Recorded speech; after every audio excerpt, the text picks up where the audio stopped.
কি মনে হচ্ছে যে এটা একটা কোনো পরীক্ষার কেন্দ্র, এসএসসি কিংবা এসএসসি?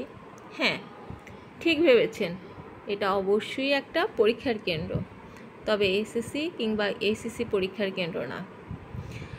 এটা হচ্ছে আমার ছেলের হাফ ইয়ারলি এক্সাম। ও হচ্ছে ক্লাস 2তে পড়ে।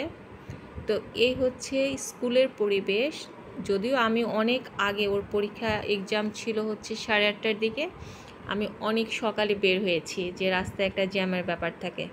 তা আমি ভাবলাম যে সবার আগেই বোধহয় আমি পৌঁছে গেছি। দেখলাম যে না, আমার আগেও অনেকেই চলে এসছে। তো এখন হচ্ছে এত সকালে বাসা থেকে বের হয়েছি যে বাসা থেকে কিছু খেয়ে যাইনি, তো খুব খিদা লেগেছিল। তারপর পাশে একটা রেস্টুরেন্ট ছিল, সেখানে আমরা কয়েকজন প্যারেন্টস মিলে ভাবলাম যে কিছু একটা খেয়ে নিই। তো আমরা খাওয়া দাওয়া শেষ করে আমার ছোট যে বাচ্চাটা, ওকে কিছু খাওয়ানো হয়নি, তাকে আবার খাওয়াবার জন্য অন্য একটা রেস্টুরেন্টে নিয়ে গেলাম। তো ওর চোখে অনেক ঘুম ছিল, খুব সকাল তো, ও খেতে চাচ্ছিল না।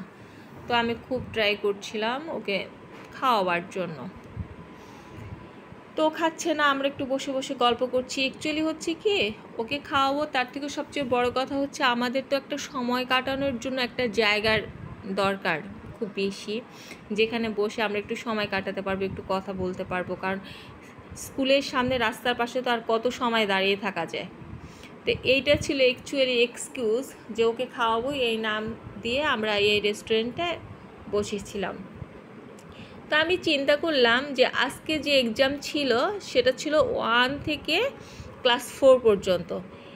আমি ভাবলাম একমাত্র আমিই বোধহয় প্যারেন্টস যে বাচ্চার পড়াশোনা নিয়ে খুব বেশি ভাবি বা খুব বেশি এক্সাইটেড। দেখলাম যে না, আমার মতো এরকম অনেকেই আছে।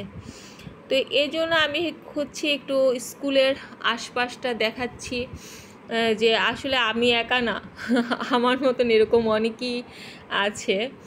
তো হচ্ছে কি, এই এক্সাম উপলক্ষে দেখা যাচ্ছে কি যে স্কুলের সামনে একটা ছোটোখাটো মানে মেলা বলবো না, কেনাকাটার একটা জায়গা বলবো, ঠিক বুঝতে পারছি না। কারণ দেখা যাচ্ছে কি এই এক্সাম উপলক্ষে দেখা যাচ্ছে অনেকেই কিছু না কিছু নিয়ে আসছে বিক্রির জন্য, ড্রেস এটসেট্রা।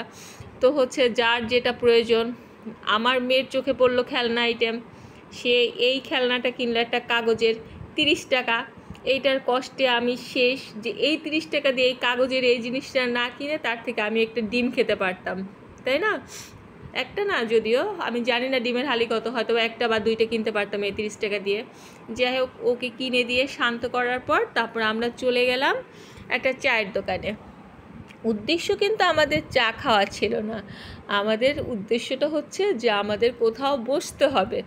তো দেখা যাচ্ছে কি এক দোকানে তো আর বেশি সময় বসা যাবে না, কিন্তু দাঁড়িয়ে থাকবো কোথায়? তাছাড়া দেখা যাচ্ছিল কি যে একটু মানে বৃষ্টির একটা সম্ভাবনা ছিল, গুড়ি 1 ফোঁটা 2 ফোঁটা বৃষ্টি পড়তে ছিল।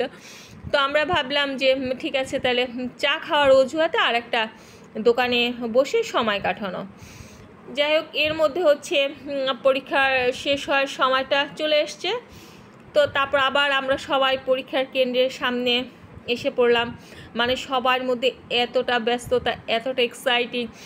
তো মানে দেখে এই ভিডিওটা হঠাৎ করে যেই দেখবে না কেন সেই মনে করবে যে কোনো এসএসসি বা এসএসসির একটা পরীক্ষা কেন্দ্র। আমার ছেলে পুত্র, সে তার এক্সামটা মোস্ট প্রবাবলি খুব ভালো হয়েছে, সে হ্যাপি মুডে বাইরে থেকে বের হলো। তো আমি মানে এটাই বোঝাতে চাচ্ছি যে আসলে আমরা যখন এসএসসি বা এইচএসসি পরীক্ষা দিচ্ছি তখন কিন্তু আমাদের বাবা মার এত বেশি টেনশন ছিল না, বা আমাদের দেখা যাচ্ছে কেউ অনেক সময় পরীক্ষা কেন্দ্রে নিয়ে যেত বা আমরা একাই যেতাম। তো এই যে ছোট ছোট বাচ্চাদের এত এক্সাইটেড আমরা প্যারেন্টসরা,